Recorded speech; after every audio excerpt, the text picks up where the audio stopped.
Bonjour. Bonjour.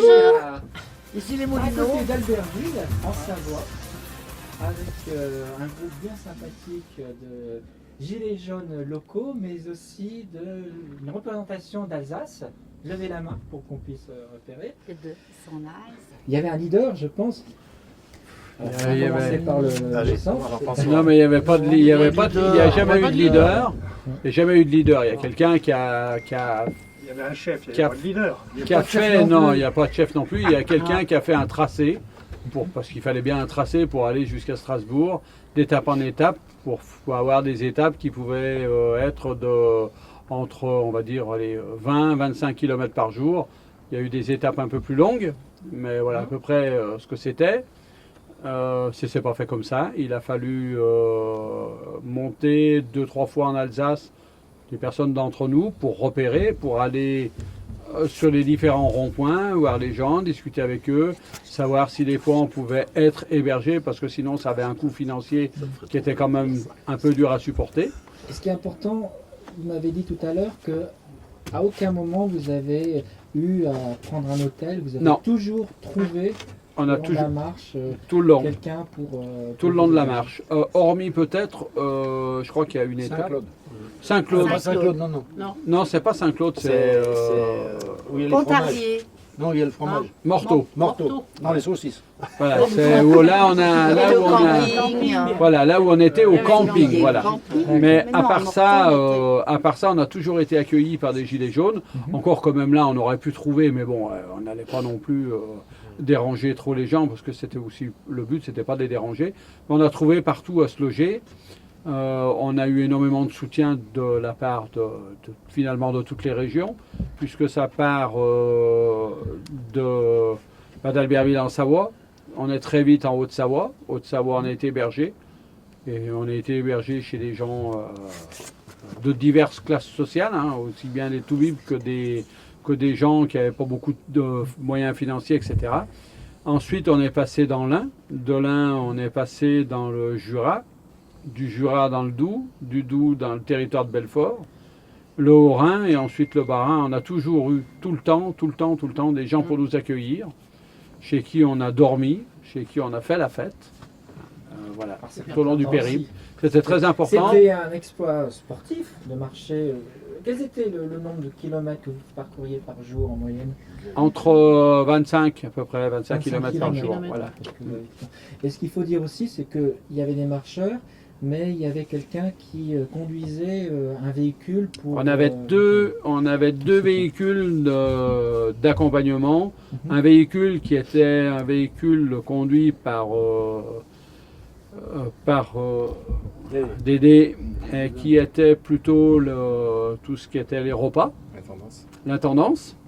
Et un deuxième véhicule qui était conduit par Denis, qui était plus pour que si jamais on avait des endroits un peu périlleux sur la route, parce qu'on a quand même beaucoup marché sur les routes, eh bien on puisse récupérer les marcheurs, les mettre dans un fourgon pour éviter des endroits qui étaient dangereux et qui auraient mis en danger les marcheurs. Évidemment, vous n'avez pas fait le chemin le plus direct, vous n'avez pas pris les autoroutes, vous avez pris des chemins, des petites routes, et vous avez découvert la France finalement. On a découvert la France et on a essayé justement de passer dans les milieux un peu, le milieu un peu rural, où d'ailleurs on a eu certains endroits, un endroit en particulier, on a même été accueilli par le maire, par monsieur le maire, à laquelle on a fait même un petit lunch, si on peut appeler ça comme ça, hein, de soirée. Les bouchous.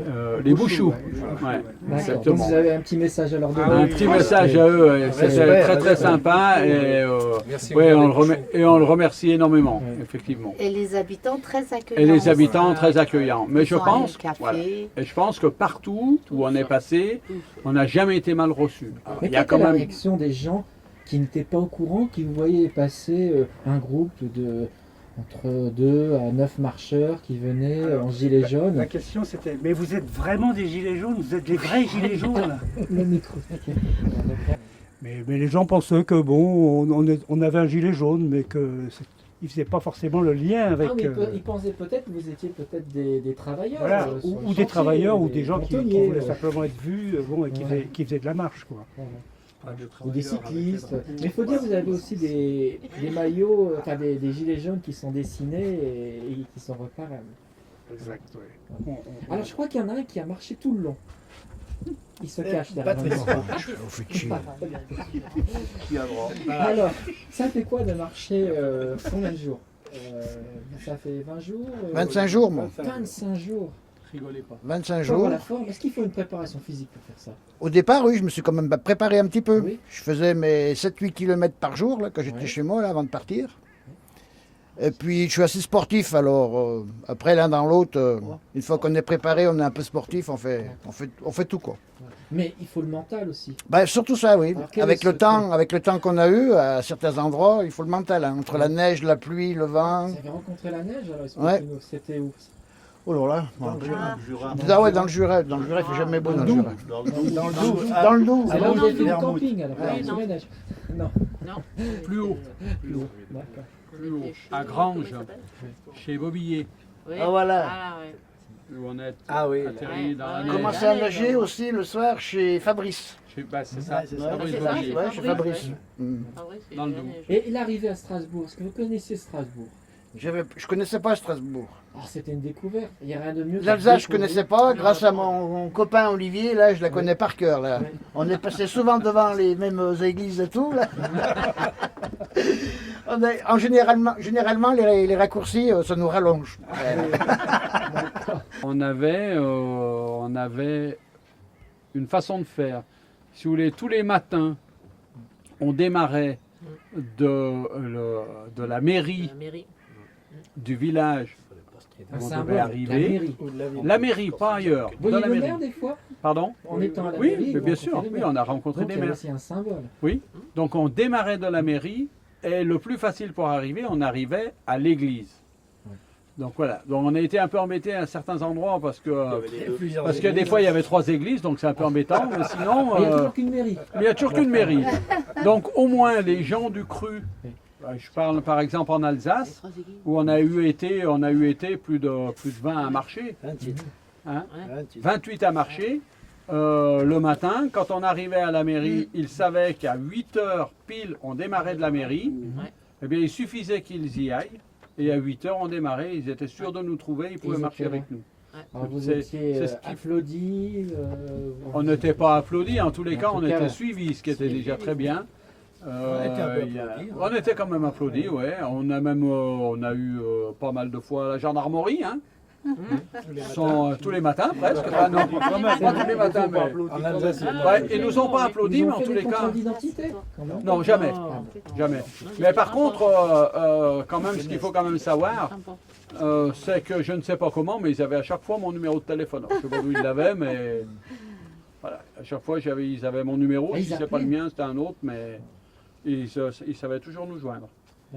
Et puis on a eu beaucoup d'encouragement aussi le long des routes. Mhm. Les gens qui nous klaxonnaient, qui faisaient notre petite signe. Parce que nous, on avait Ah, un signe pour leur signe, dire hein. bonjour, comme ça, le D'accord. princesse. Attention parce que ça peut être mal interprété. hein. Non, mais là, c'était très bien, là, comme ça. Machin, on cherche- Les gens, je sais pas où ils avaient vu le signe, mais ils nous klaxonnaient et ils nous faisaient le signe quand même. Ah, c'était vraiment sympa, là. Alors je vois, c'est juste à côté du Parlement. Là, Ouais. c'est ce qui est dessiné par cet enfant Tiens, de la région. Jesse. Il est comme ça. Ça a fait quoi de le voir en vrai? C'était impressionnant. Ouais. Ouais. C'est beau, hein. Pour moi, il était C'est un vraiment beau impressionnant. Un beau bâtiment. Hein. Ouais, vraiment un beau bâtiment. Et ça fait quelque chose après 25 jours de dire ça y est, je suis arrivé.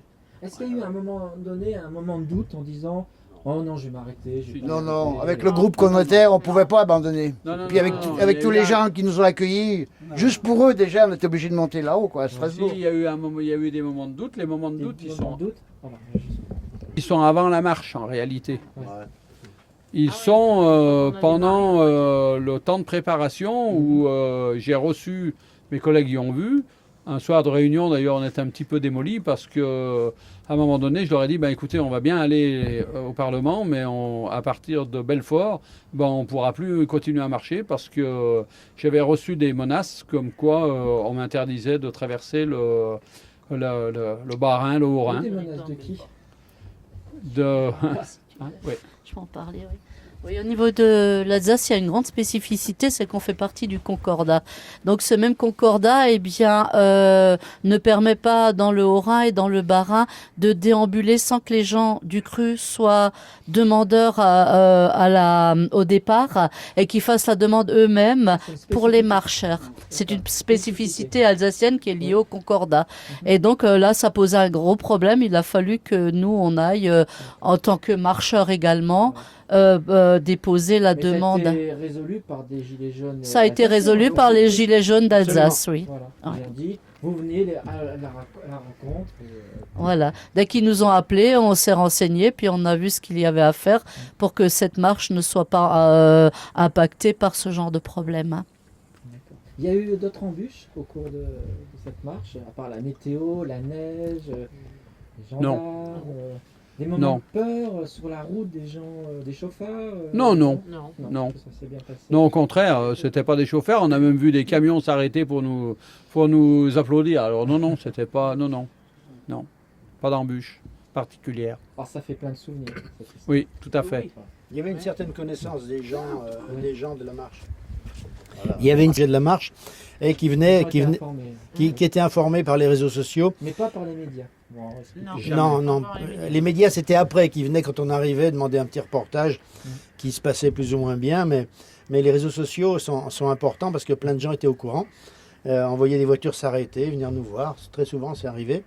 Et on leur demandait comment vous savez que, surtout loin d'Albertville, comment vous savez, ils avaient vu sur les réseaux sociaux. Et beaucoup de gens nous ont suivis.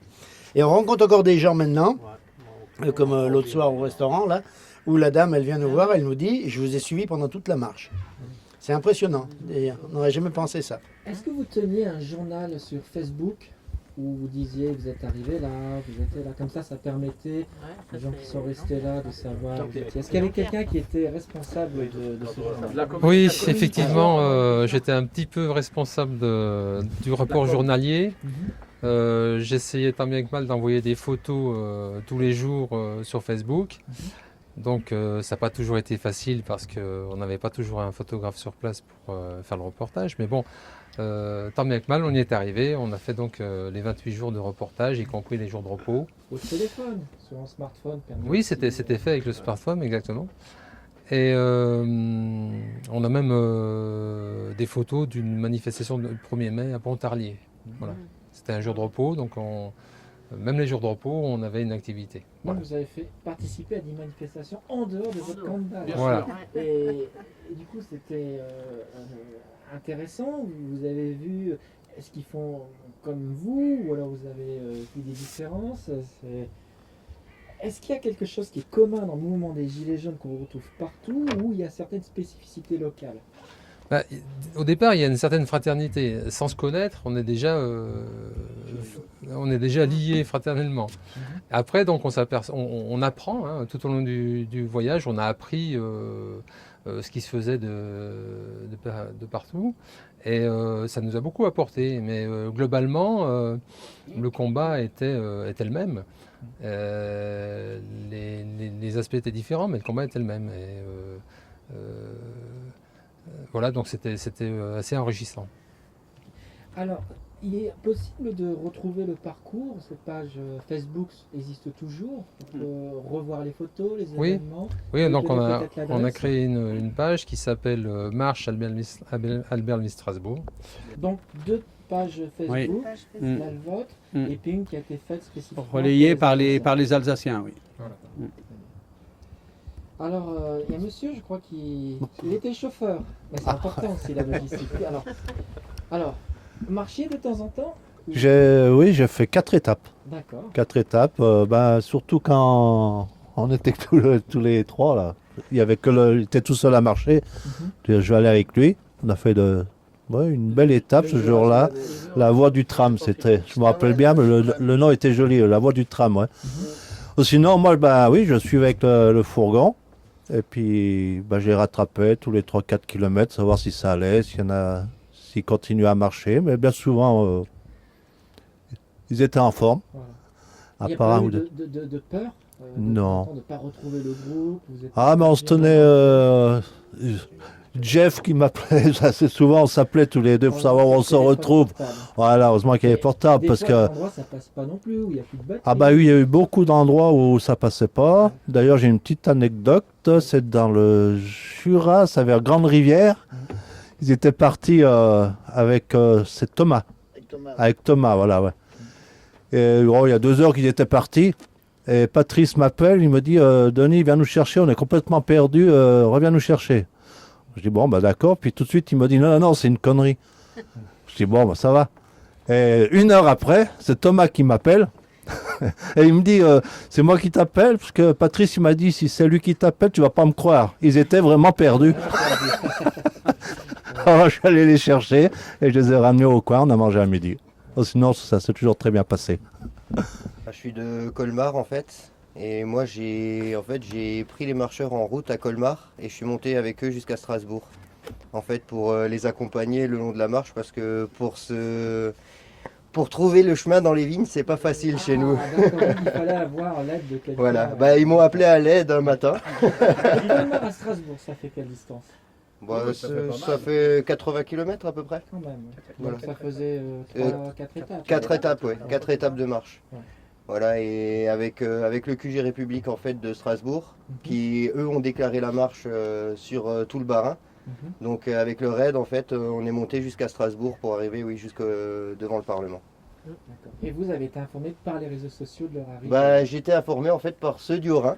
Donc en fait c'est pour ça que ça marche très bien en fait l'information dans les Gilets jaunes, c'est que le Haut-Rhin m'a informé que comme quoi ils avaient des difficultés. Moi j'ai remonté l'information jusqu'à Strasbourg, on a déclaré la marche et comme ça on a pu traverser l'Alsace pour les aider, nos Savoyards, jusqu'au Parlement de Strasbourg. D'accord. Moi, je suis 68 également, un petit peu plus bas que Colmar. Disons que pour la petite histoire, j'étais dans mon QG tranquillement et puis j'ai vu débouler 2 énergumènes tout en jaune qui m'ont dit « Nous, on vient pour marcher ». Je dis « D'accord, marcher, mais marcher où ?» Dit « On est à la marche d'Albertville, on a été à l'ONU déposer justement des papiers contre la violence policière et maintenant, c'est même donc ce qui s'est passé à l'ONU, on va le ramener à Strasbourg. On a dit ok, donc on est parti, on a été un petit peu repérer les lieux où ils pouvaient dormir et on s'est mis d'accord pour que on reste en contact. Et donc moi je suis allée à Albertville chez Jeff et heureusement que j'y suis allée parce que les choses n'étaient pas faites. Donc on a essayé de remettre tout ça sur les rails, de faire en sorte que cette marche puisse se faire parce que pour nous, même Alsaciens, il nous semblait très important qu'elle soit faite pour qu'on puisse effectivement en parler. Et on a fait en sorte qu'ils puissent marcher, être bien accueillis. Et ça a été un travail aussi. Et puis voilà quoi. Ça vous a beaucoup touché de voir des Savoyards venir. Ben moi oui, surtout que les Savoyards je connais bien et ça m'a beaucoup touché qu'ils fassent cette marche justement pour que l'histoire des Gilets jaunes, pour que l'histoire de ce qu'ils avaient à raconter puisse passer un petit peu partout et pour que les gens d'Alsace, du Doubs, de je ne sais trop où vous êtes allés, puissent être au courant de ce qu'ils ont fait parce que je trouve que c'est vraiment très important de parler aussi de la violence qui est faite aux Gilets jaunes par l'État et par la police, quoi. Je voudrais juste rajouter pour ma part que je suis encore plus sensible à la violence qui est faite aux journalistes parce qu'on les empêche de faire leur travail, on les empêche d'aller sur des manifestations comme celle d'Amazon où les gens ont eu le droit de passer sauf les journalistes qui ont été totalement empêchés de faire leur travail et dans ces cas-là il n'y a qu'un mot et puis chacun y mettra ce qu'il veut dessus, quoi. Alors moi je suis Virginie et je n'ai pas marché avec les marcheurs d'Albertville sur aucune étape, j'aurais bien aimé mais je travaillais. Par contre, je les ai accueillis une fois sur Strasbourg et on a été accueillis en retour sur Albertville début juin. Et au cours de nos marches pour découvrir un petit peu la région que je ne connaissais pas du tout, une phrase revenait régulièrement. Dans nos attitudes et dans ce qu'on disait, on s'est rendu compte que dans les Gilets jaunes, en fait, il y avait énormément de générosité, que toute cette marche avait créé énormément de liens. Je ne connaissais pas du tout les personnes qui se trouvent là, et que en dépit de ce que les médias peuvent retranscrire sur les choses négatives qui entourent ce mouvement, il faut savoir que ça crée énormément de liens, qu'il y a énormément de choses dont on ne parle pas dans les médias, mais des réseaux qui se créent sur toute la France, des réunions qui se font sur différents points, déjà 3, où on rassemble 800, 900 personnes pour discuter démocratiquement des points qui nous préoccupent. Et je voudrais dire aux gens qui nous regardent et qui ne nous ont pas encore rejoints que ce n'est pas un mouvement agressif. C'est un mouvement qui veut construire et qui veut voir l'avenir de façon positive. On peut aussi parler de l'Assemblée des Assemblées qui a eu lieu à Mont-Soleil-Mines, qui a réuni presque 1000 personnes, mais surtout 250 délégations. Donc chaque délégation réunit peut-être, selon la taille du groupe, entre 10 à 200 ou plus de personnes. Et ça a donc une répercussion qui est nationale.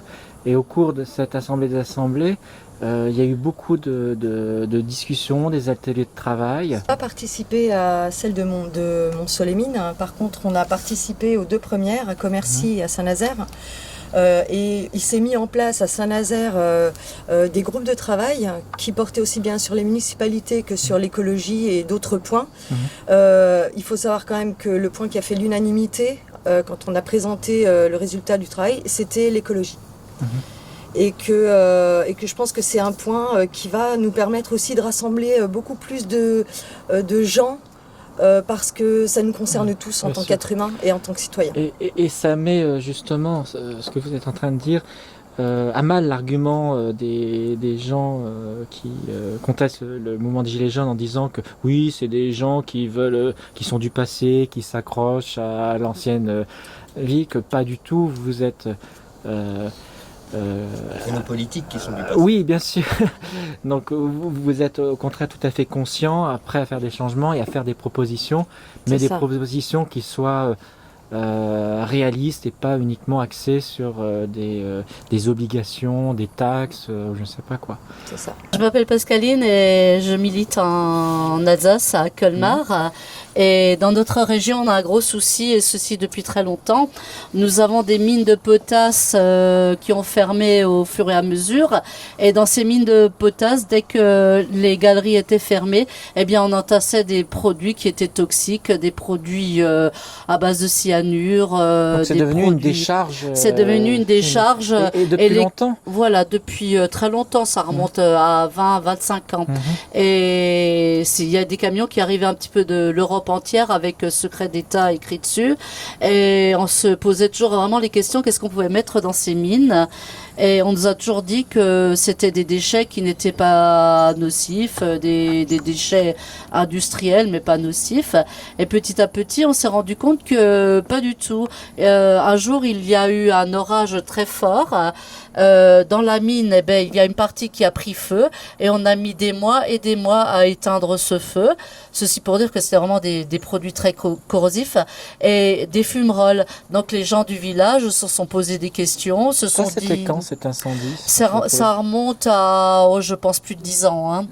Et donc les gens du village se sont dit, finalement, on nous raconte peut-être des histoires et que dans ces mines, il y a peut-être autre chose que des déchets qui ne posent pas problème. Et donc il s'est monté des associations qui ont commencé à lutter contre pour vider justement ces galeries qui commençaient à s'affaisser, parce que bien avec le temps, si les galeries sont pas utilisées, on a qu'elles s'affaissent. C'est des vieilles galeries de mines qui sont plus exploitées. Voilà. Donc ces galeries tombaient sur des fûts qui explosaient. Et sous ces galeries-là, c'est ça qu'il faut surtout dire aux spectateurs. Le plus important, le plus dangereux, c'est que si ces mines s'effondrent, ces barils s'ouvrent et que les produits chimiques se répandent, il y a un risque de contamination. Si vous voilà, ces produits vont... nous avons sous ces mines-là une des plus grandes nappes phréatiques d'Europe, qui est aussi la nappe phréatique de Suisse, d'Allemagne et une partie de la France. Donc ça, c'est important. Donc il y a un risque sanitaire majeur. C'est un risque... voilà, donc c'est un scandale. Et finalement, finalement, ils ont essayé d'étouffer. Nous avons fait beaucoup de réunions ces derniers temps avec, à l'époque, Nicolas Hulot, qui lui voulait justement vider ces mines parce qu'il y voyait la dangerosité que c'était. Et ça coûterait cher de et les vider. Ils bon. avaient estimé les prix et il semblait qu'ils pouvaient effectivement les vider.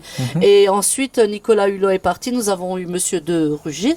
Et lui, il a décrété tout seul que, bien, voilà, il fallait finalement fermer ces mines, laisser les produits à l'intérieur. Et puis, il n'y avait aucun danger, parce qu'on a eu des experts qui sont passés nous expliquer ça, il n'y avait aucun danger pour les nappes phréatiques. Mais ça a été débouté aussi au tribunal. Ils ont été déboutés? L'Alsace a été débouté au tribunal il y a 2 mois. Le département et la région étaient partie civile avec le président de Destocamine. Et en fait, le département a été débouté par le tribunal pour l'enlèvement de ces déchets.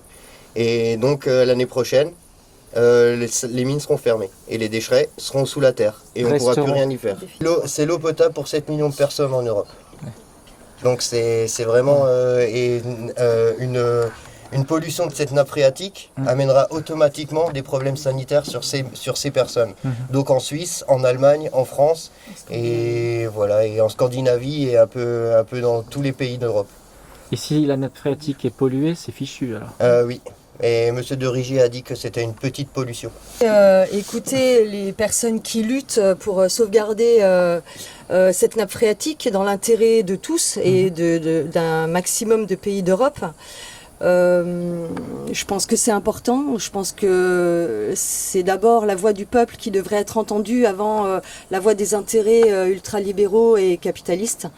J'aimerais que voilà, on soit entendu et que la lutte qu'on prépare et pour laquelle on estime que la justice devrait être actée aboutira et sera positive. L'objectif de l'action qui se prépare, déjà sera la convergence des luttes entre Gilets jaunes et associations écologiques. Les vrais écologistes. On va dire. Parce que l'Europe a quand même voté beaucoup d'écologistes. Oui. Et c'était un symbole, vous êtes allé à Strasbourg, donc vous avez lancé un message à M. de Rugis, peut-être qu'il ne va pas vous entendre. Oui, peut-être. J'espère en tout cas que la plupart des associations écologiques enlèveront aussi leur étiquette et verront derrière ces personnes qui luttent essentiellement des êtres humains qui ont juste une envie, c'est préserver l'habitat dans lequel ils se trouvent. Et qu'on oublie un petit peu ce qui nous sépare et qu'on pense un peu plus à ce qui devrait nous rassembler. Ce qui est aussi l'essence de ce mouvement de Gilets jaunes. Alors puisque on va dire le parti qui a le plus gagné aux élections européennes, c'est le parti écologique. Donc ils ont des représentants. Vous avez un message à leur passer. Ce sera peut-être l'occasion d'y retourner à Strasbourg cette fois-ci avec un message concret. J'aimerais qu'ils se préoccupent de ce genre d'événements et de scandales sanitaires comme Bure, comme Stocamine, comme Fessenheim, comme la plupart des centrales nucléaires dont on sait qu'un jour il y aura peut-être un problème et qui vont devenir des vraies préoccupations sanitaires mais aussi politiques parce que c'est eux qui auront fait ces choix-là, au détriment de tous les êtres humains de cette planète et de France. Responsables, ce les sont vrais les politiques responsables, actuellement. je pense, devraient se regarder un petit peu en face et peut-être se poser des questions existentielles par rapport à ce qui pourrait se passer. Avec nous. Moi dans la maison, il sera là. Oui. Mon collègue, il avait même dormi par terre. J'en avais fait un bien au Nouveau Monde. Dans le QG République, on a quand même soutenu. On tourne, on a pour combien de temps? Jean-Pierre, donc je fais partie des Gilets jaunes d'Albertville et j'ai participé à la marche Albertville-Strasbourg avec tous mes amis là. Et donc nous sommes partis le 18 avril de la mairie d'Albertville pour arriver le 15 mai au Parlement européen à Strasbourg. Et lors du départ à Albertville, il y avait du monde? Oui, on avait un joli comité d'accueil, on avait même 2 ânes, donc notre ami Albert avait amené, on était en gros une 60aine de personnes, et qui nous ont accompagnés jusqu'à la première étape. Donc il y a eu une marche commune, 60aine de personnes qui la première étape. Et la première étape, c'était où alors? La première étape, c'était Albertville-Gier.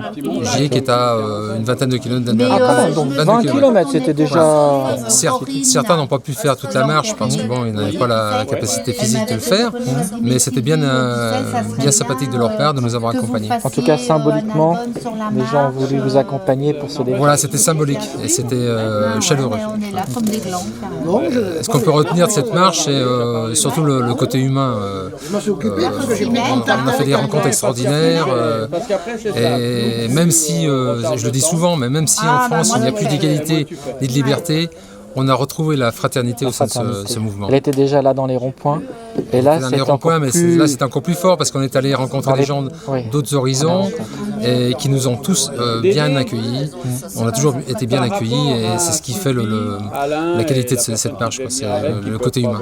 Je m'appelle Claude, j'ai 68 ans, je suis retraité et gilet jaune. Donc sur le rond-point d'Ugine à Albertville. Et vous êtes gilet jaune depuis le 17 novembre? Depuis le 17 novembre, depuis le début. Je ne sais pas comment on s'est retrouvés là, mais on s'est tous retrouvés là. Voilà. Et qu'est-ce qui vous a motivé de faire cette marche? C'était quand même... pour moi, ça s'est passé assez curieusement parce que j'ai fait la première étape ne pensant en faire aucune autre. Moi, je n'étais pas vraiment parti pour faire ça. Et j'ai trouvé que c'était sympa, donc j'ai fait le deuxième jour et puis on est arrivé à Strasbourg. Voilà. En fait, c'était le lien d'être ensemble et puis vous voulez plus vous lâcher. Ah bah oui, c'est-à-dire que pour moi, il y avait quelque chose à y gagner. J'ai vu que c'était quelque chose à faire, quoi.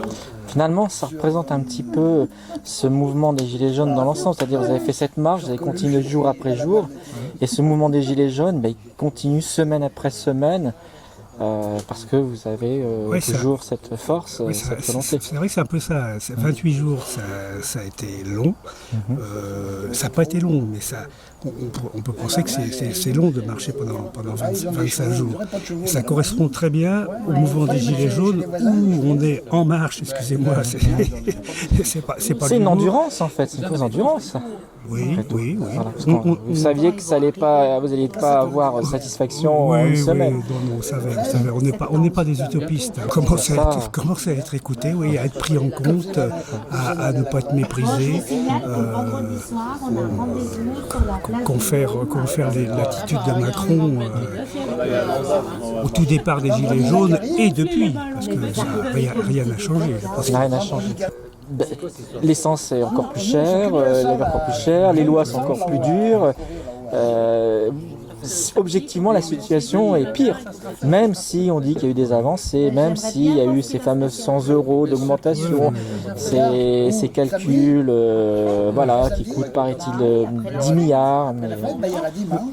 Enfin, surtout, au départ, il fallait bien, je dirais pas un prétexte, mais une raison qui pouvait rassembler tout le monde. Je veux dire, et après, forcément, on s'est mis à réfléchir, et ça a débordé. Je veux dire, les Parisiens qui ont pris la Bastille, ils voulaient du pain. Et après... On peut dire que le mouvement, il change. C'est-à-dire que c'était parti sur quelque chose de très terre-à-terre, le pouvoir d'achat, et maintenant, ça se transforme. Il y a eu la démocratie, le RIC, il y a eu l'écologie, et puis maintenant, il y a avec les répressions policières et la violence qu'il y a eu, vous demandez de la justice et l'arrêt des exactions. Bien sûr. Je pense que c'est une chose qui perdurera. Je veux dire, je pense que dans quelques années, la répression policière sera encore montrée du doigt. Et ça sera un clou dans la chaussure de Macron, qui j'espère sera plus là. Gilets jaunes, les Yellow Vest, avec Astérix Obélix. Voilà, je tends le micro à se présenter. Donc, je m'appelle Gardec Jean-François, je suis retraité, j'ai 64 ans. Okay. L'idée de cette marche, en réalité, c'est une jeune dame d'Albertville qui un jour a proposé de faire une marche pour aller dénoncer tout ce qui se passait au Parlement européen, puisqu'on n'était pas écouté à Paris. C'est repris, très peu de temps après, elle a dit non, je ne veux pas y faire. Donc l'idée était quand même lancée. Et du coup, j'ai monté moi les étapes et avec le groupe qu'on a là, eh bien, on a décidé de le faire et d'aller au Parlement. Sauf qu'on est un peu des néophytes et on ne savait pas que le Parlement serait fermé au moment où on arriverait. Il y avait des élections. Parce qu'il y avait des élections. Voilà. C'est tournant en plus. Voilà, exactement. Mais reste à savoir si vous auriez été accueillis, même si c'était ouvert. Ben oui, je pense qu'on aurait été accueillis parce qu'on a réussi à avoir des contacts. Maintenant, ça veut dire qu'il faut le refaire. Mais ça veut dire qu'on peut très bien, aujourd'hui, effectivement, pourquoi pas le refaire. Alors pas la marche, mais en tous les cas... la démarche, on va dire. La démarche, elle y est. Le contact, il y est. Il s'agit vous avez rencontré des gens on a rencontré un député européen qui est aujourd'hui encore réélu à la France Insoumise, et qui, je pense que si on lui demande aujourd'hui, d'ailleurs c'est toujours d'actualité, il est prêt à nous accueillir au Parlement européen. Voilà. Donc les contacts sont faits. Les contacts sont faits. Il ne reste plus qu'à... Puis bon, c'est l'été, il y a un peu du repos. C'est l'été, je pense. On sait que la rentrée va être chaude. Je le pense. Je le pense, puisqu'ils profitent de l'été, comme d'habitude d'ailleurs. Passer des lois. Pour passer les lois un peu scélérates. Et ben effectivement, je pense qu'à la rentrée... Donc il y aurait des nouveaux thèmes. Quels seraient les nouveaux thèmes par rapport à la dernière fois ? Aujourd'hui, il y a eu déjà les aéroports de Paris, la privatisation. Aujourd'hui, je pense que le plus gros enjeu maintenant, pour nous, en tous les cas en Savoie, c'est les barrages. La privatisation des barrages, il y a 140 barrages qui risquent d'être privatisés. Sans compter ceux qui le seront après, parce qu'en France, si je ne me trompe pas, il y a quelque chose comme 400 barrages. Je pense que là, ça risque peut-être de bouger. Alors ça risque de bouger aussi parce que finalement, tout a augmenté. EDF, on vient de se prendre 6%. Oui, 5,9. Et j'ai entendu qu'il y avait encore 2% après. Exactement, il y a eu 1,2% qui sont repassés. Et soi-disant qu'on aurait encore 2%. Donc, voilà. Et vous ne trouvez pas ça justifié ? Non, je trouve ça complètement injuste. En plus, je me demande comment que ça se fait qu'on est capable de privatiser les barrages, alors que dans tous les autres pays de l'Union, les barrages ne sont pas privatisés. Ils ont tout dans leur constitution qui empêche la privatisation de leurs barrages. On avait en France de quoi empêcher la privatisation des barrages, sauf que dans les divers gouvernements, toutes les lois ont été détricotées pour qu'aujourd'hui, la loi Sapin, comme tu dis, pour qu'aujourd'hui, justement, on puisse vendre nos barrages. Je trouve ça aberrant. C'est Denis. Denis dans les Yellow Vest, qui a fait la marche du début à la fin, mais en tant que conducteur. J'ai fait 4 étapes. Alors moi, la marche, notre but, c'était, comme souvent tout le monde l'a dit, c'était d'arriver au Parlement. On y est arrivé. Bon, on a vu... Donc le Parlement, ce jour-là, était fermé. Mais moi, ma satisfaction, c'est la rencontre de gens, de bonnes gens, une bonne amitié. Et puis, c'était le but un peu, mon but, c'était d'arriver au Parlement, mais surtout faire voir, parce que j'en avais marre d'entendre aux infos que les Gilets jaunes, c'était des racistes, des casseurs, des antisémites. Ça m'a marqué. Ouais. Et je voulais faire voir que les Gilets jaunes, c'était pas ça. On est pacifique, et c'est ce qu'on a prouvé. Ce qui est dommage, c'est qu'on n'a pas eu plus d'infos que ça. Je pense qu'ils nous ont fermés. Ils veulent pas en entendre parler. Ça n'a pas été médiatisé. Par contre, ça a été médiatisé à l'étranger. Par contre, c'était Mais voilà, ce que je peux dire, c'est ça. Donc il y a encore des combats aujourd'hui, après 8 mois ? Ah oui, nous, les combats à l'heure actuelle, ça va être nos barrages. Oui. Et puis le RIP, pour l'aéroport. RIP, voilà, pour l'aéroport de Paris. Donc convaincre, on rappelle, 4 millions de personnes. Il faut 4 700 000. Presque 5. Voilà. Et presque 1 million, je crois. À l'heure actuelle, je ne sais pas, mais voilà. Donc, plus de votants que Macron. Plus de votants que Macron, peut-être. Et oui, il faudrait qu'on arrive quand même à faire quelque chose, parce qu'il faut arrêter de tout vendre. De toute façon, si les privés ils veulent acheter, c'est que ça rapporte. Bien sûr. Alors pourquoi on laisse partir c'est l'Europe. Mais après, la France, est-ce qu'elle est obligée de s'exécuter? L'Europe, mais je pense que la France, elle n'est pas...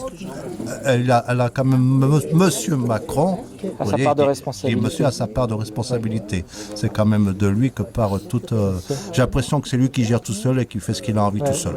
Au 12 décembre, je ne sais plus quand, il a annoncé comme quoi l'augmentation de l'électricité n'avait pas lieu, que le taxe carbone n'avait pas lieu.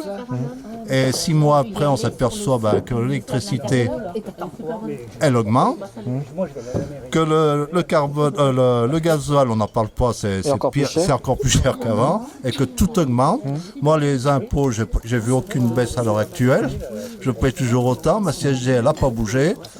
Et moi, pour moi, à l'heure actuelle, j'ai rien gagné. Vous êtes encore plus perdant. Et je suis encore plus perdant que beaucoup de personnes. Moi, je suis retraité. Mais vous pensez aussi à ceux qui sont actifs, donc on entend des nouvelles mesures, comme pour le chômage, où les conditions vont être encore durcies. Oui, et puis cette fameuse réforme des retraites. Oui. On parle de retraite à points, c'est bien, mais à l'heure actuelle... La France, c'est pas pour que les gens gagnent plus. Voilà, exactement. Et puis personne n'est capable de nous dire à l'heure actuelle quelle valeur sera le point. Parce que si une année on a une inflation de 2%, comment ils vont faire? Donc on va rebaisser. Et puis à l'heure actuelle, les gens ils travaillent en dents de scie. Donc ils n'auront jamais les points, les retraites complètes. Et qui nous disent carrément de continuer à nous enfumer comme ils le font jusqu'à maintenant. On met la retraite à 64 ans. Et ne pas dire on garde la retraite à 62, mais il faudra arriver à 64 pour avoir l'auto-plein. C'est un coquelicot, ça. Expliquez-moi. Ouais, c'est le glyphosate. C'est un des combats aussi des Gilets jaunes. Oui, parce que le coquelicot, c'est la première fleur qui repousse après une pollution, une destruction, une avalanche qui arrive par chez nous. Et c'est un ami qui m'a offert cette chose. C'est Jean-Pierre qui m'a offert ça et par amitié, je l'ai toujours gardé. D'accord. Voilà. Donc moi, pour la marche, j'étais chauffeur, cuisinier. Je m'occupais de la logistique, de loger tous les marcheurs. Donc d'aller voir les familles qui nous invitaient, de voir comment ça se passait, de prendre les rendez-vous et de nourrir toute cette équipe-là. Vous en retenez quoi alors, de cette aventure? Des rencontres magnifiques. Des paysages aussi que vous avez marché. Les paysages, moi je ne marchais pas, moi je marchais en camion. Moi, on est roulé tranquillement. Oui, j'étais très tranquille. Pas sur l'autoroute, il faut dire aussi que vous marchiez, vous preniez des petits sentiers. Ah, bien sûr, dans les forêts. Donc c'est une manière de découvrir la France, des coins. Ils sont perdus 2 fois d'ailleurs, que ça a été olympique. Une fois ils sont partis, ils sont peut-être revenus au point de départ parce que la montagne était difficile. Dans le Jura, c'était un peu compliqué. Non, ce que j'en retiens, c'est la réunion et la communauté de tous les gilets jaunes qu'on a rencontrés. Quand ils savaient qu'on arrivait, tous les QG, les groupes se réunissaient, surtout par exemple à Nantua où il y avait des gens qui ne s'étaient jamais vus. Ils avaient organisé un pique-nique canadien au bord du lac de Nantua. Et là, il y avait une 60aine de personnes de tous bords de là-bas qui se rencontraient, qui se connaissaient par téléphone, mais qui ne s'étaient jamais rencontrés. Voilà, donc la symbiose entre les Gilets jaunes était excellente. Et j'ai vu des gens qui avaient une fraternité, une gentillesse et une honnêteté remarquable. Voilà ce que je veux dire.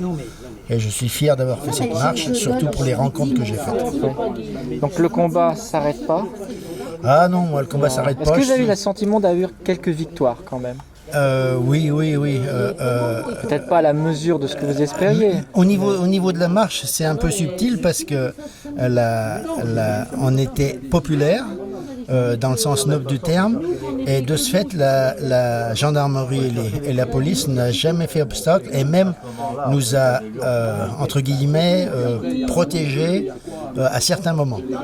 C'est un peu subtil, mais on était devenus populaires, on n'était pas violents, c'est des anciens, ça se passait tellement bien qu'ils ont fait en sorte qu'on arrive intact à Strasbourg.